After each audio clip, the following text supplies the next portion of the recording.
Hello and welcome to Court Farms.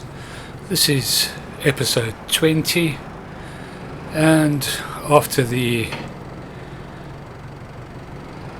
trials and tribulations of this morning or the earlier part of this month and Jared's subsequent arrest, we obviously left with one person short on the farm. Well, Beryl and I have spoken about it, and we'll chat about it a little bit later.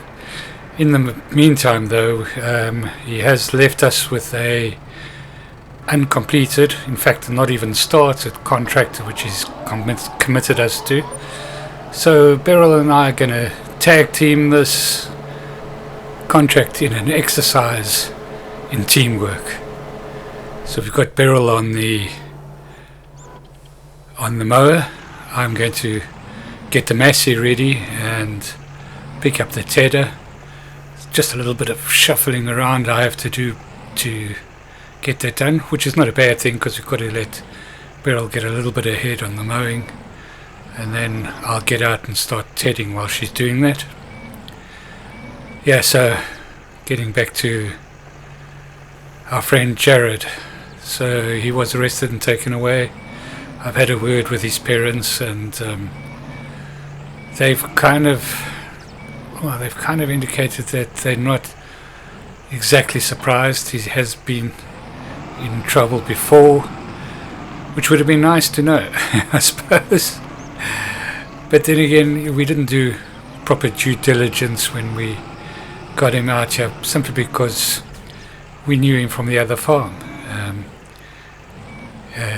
The police are going to be back investigating, if that's what you call it, to see whether anything was happening there. I don't recall any major problems out there.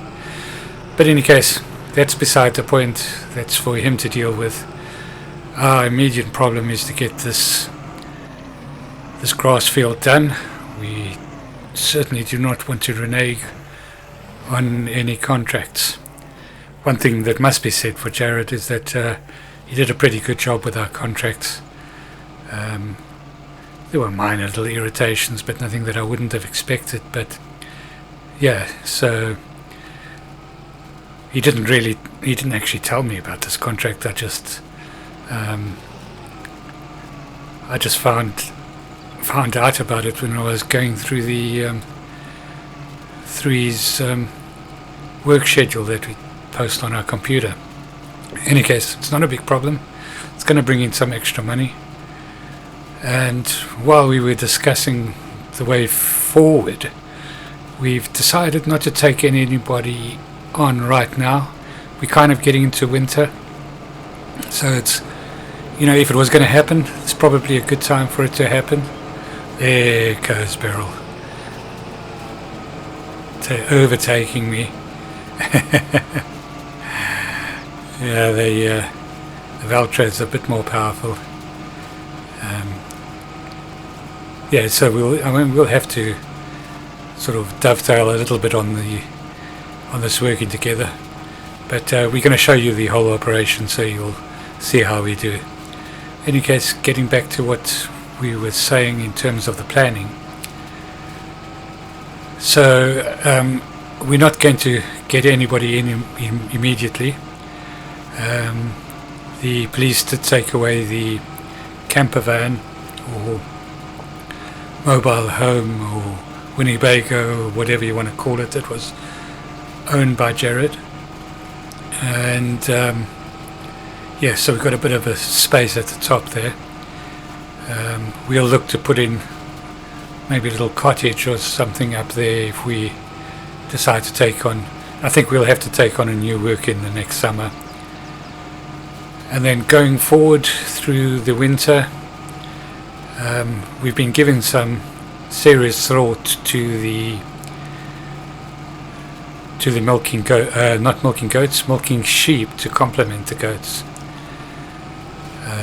As I said, we have been pretty much encouraged by the dairy that we are working for now to think about it.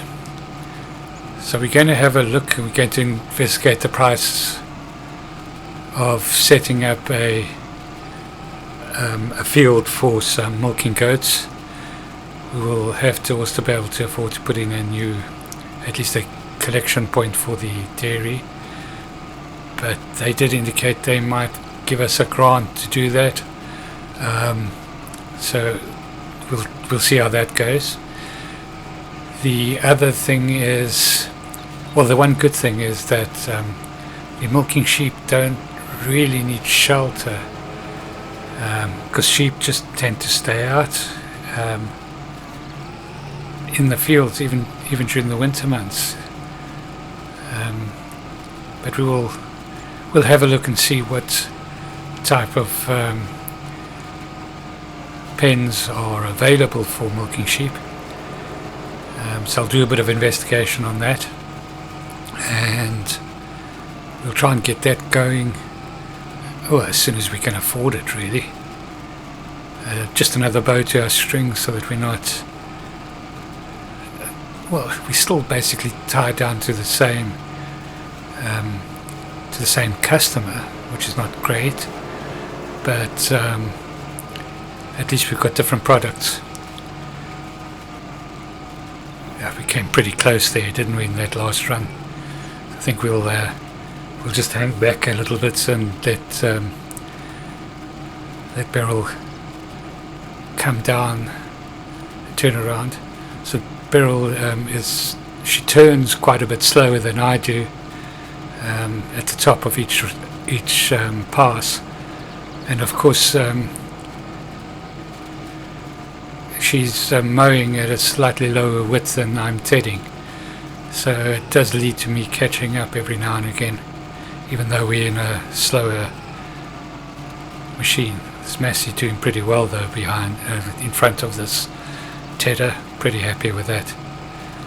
I keep on thinking I'm going to have to change it. It's too small, but it just keeps on surprising me about how versatile it is. I don't think it's ever going to leave this farm, to be honest. Good thing, really. So if we do have to get anything bigger, it's probably going to be the Valtra that gets exchanged. But right now, we don't need it. We can do everything we need to do with the implements that we have. I'm just picking up the scragglers. The tedder does tend to just go offline if it hits anything every now and again, so you do tend to miss a little bit here and there. It's not serious. We're just about coming to the end of this operation, where we're the mowing tedding side, and then we'll get on to the windrowing baling side. Going pretty well. Yeah, so that's the immediate plan. As I said, we will look in the spring, early summer time, to get somebody else in to work on our contracts, help us out. But yeah, so we're a couple of months down the line for that. Let's just finish this off now. Beryl just parked up there. He's probably chatting to somebody. So I'll be able to get past there. Well, yeah, we're alright. So we'll get this back to the. Well, what we'll do is I'll jump into the Valtra. First of all, we just get that back there. Bring down the windrower, and then I'll jump into the Valtra and we'll get Beryl onto the Massey to do the windrowing, and then I'll go and pick up the. Oh, better hurry and get back in. She wants to start down. Oh, Beryl, wait, let me get out of your way. Oh, good. Yeah, she's trying to scare me, I think. In any case, yeah, so I'll go and hook up the baler, and then I'll get baling while she's doing the windrowing. So I think if we're going to get the sheep, we'll look to put the pen in below the new goat shed, or the new goat pen. Utilize that area. I have had a tentative look at some milking goat arrangements, and it looks like we should be able to get something that we can afford, but we'll have to have a look at them. I'll run it through the authorities before we put them in. Lesson learned. Make sure that they like it. I don't think they'll be as worried about shelter and the standard of shelter that they were with the goats, simply because, as I mentioned, sheep are much hardier and tend to stay outdoors regardless of the conditions. It's that good protection that they get from their wool, etc. We'll get some milking sheep in. I'm not quite sure, but I think milking sheep might be a little bit less hardy than the meat sheep, or sheep that are raised for mutton and lamb. But we'll see. Got to get this job finished off. So there we go. I asked Beryl to do the centers first, so that I'm not offloading bales into the path of the tedder. The tedder, the windrower. As I say, that the first one drops off pretty much exactly where she would be going on her first lap when she does the headlands. We'll go and push that out the way if we can. Yes, I think not quite sure where this has to be delivered. I did look. I think it's Valley View, but we'll check that up. And hopefully we'll get a bit of income with some extra. There we go, just push that out of the way. That should make it easier for Beryl to do that headland. Yeah, so we should have a few extra bales of hay. I'm going to sell them. As I said, we've got our stocks are pretty good at the moment. We might have to reevaluate once we get the sheep. Depends on how many sheep we get in. But so far, I think we'll be okay for this winter. Of course, we can do more contracts, more grass contracts, and we'll have our field next door ready as well. So yeah, next winter we should be, or next summer we should be pretty self-sufficient. Well, we have been self-sufficient, but we'll have a much bigger herd. Just waiting for Beryl to do this little turn. I think she's okay now. We'll follow her. We'll follow up. There'll be a couple of times where we have to chase each other and stop and adjust, but luckily we've been doing this for many years.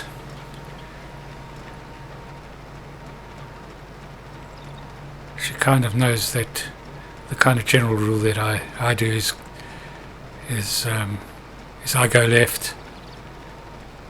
So she knows that if we're really close together and it looks like something is going to happen, I'll go left, so she can either follow me left if she's got space, or she can turn away and go right. It's just a standard little thing that we worked out, so that we kind of, so she should know that I'm going to go left. Yeah, you see, there we go. So she knew I was going to go left, and then just followed me, slow down, let me get my left turn in again there, and away I go, and she can start. I think she's probably starting the headlands there. That's right, she was coming out that way. So yeah, system works quite well. Means we don't have to get on the blow and shout at each other while we're doing these joint ventures, if you want to call it, teamwork. It works out well. Right, let's go and pick up the start of the headland. I don't know whether we'll catch up with it. I don't think so. Should have got quite a good head start on us. Yeah, I can't even see her in the distance. I can't see her, so she must be well ahead. Yeah, it's good. Yeah, so this is going pretty quickly, this job. Be able to get this picked up quite soon. I think this is the last little run, the outer headland. Then we'll go and pick up the trailer.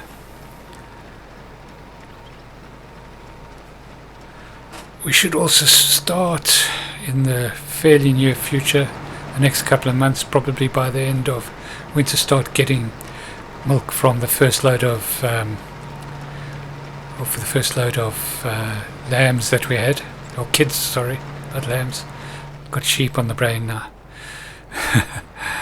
In any case, that's that offloaded. We'll go and pick up the trailer and we'll start loading up. Yes, I'm pretty excited about that. Good sort of positive vibe, thoughts going through the farm, myself and Beryl now, after the shock that we had this morning. Yeah, as I said, I don't think we've had anything besides that one trailer, which I can't seem to find, missing, but I don't know. I can't see him. It looked like fairly high value stuff that he was dealing in. I don't know whether he's stealing or whether he's just dealing. So that's the other thing that they were looking at. He may just be, because he's got contacts around the place, putting out the feelers for selling them. So we don't know. I'm sure we'll hear down the line. Right, so we need to get off to Valley View and go and deliver this first load of hay, see how far it goes to completing the contract.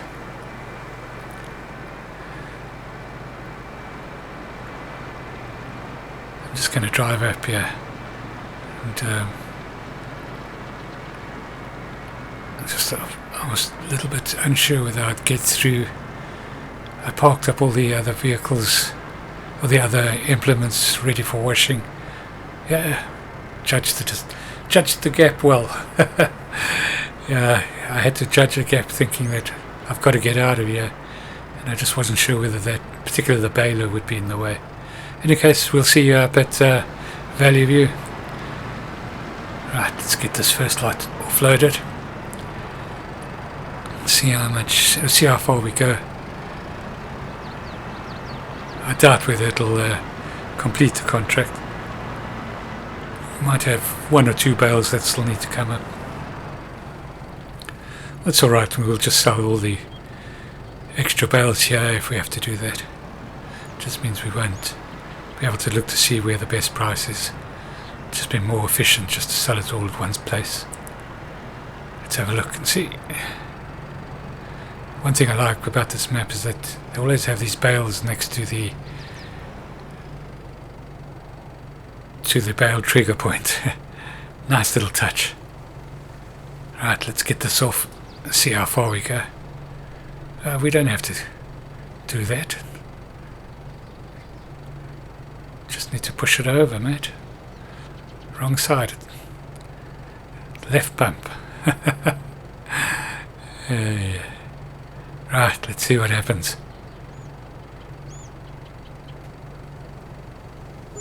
Oh, contract complete. And a couple of bucks to hand. Not much, but yeah. So the rest of the bales are ours. We'll get on back down to the field, pick those up, and then we'll find the best place to sell them. Nice thing is we'll be able to decide where we're going to sell them.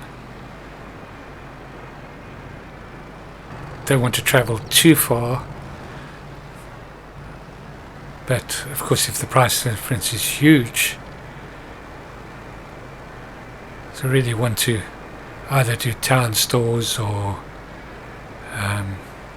is it Tall Trees or Valley View. Those are the ones that are closest to the farm, so we can have a look and see which has got the best price out of those three. Farmers market and that type of stuff is a long old haul from here, but if it's sort of like £10, it looks like Tall Trees. Yeah, that's the best price of the lot in any event, so it becomes a moot point whether you should go to one of the further destinations. So we'll see you back up at Tall Trees. We'll go and offload this lot and see how much we make here. Fantastic. Let's have a look.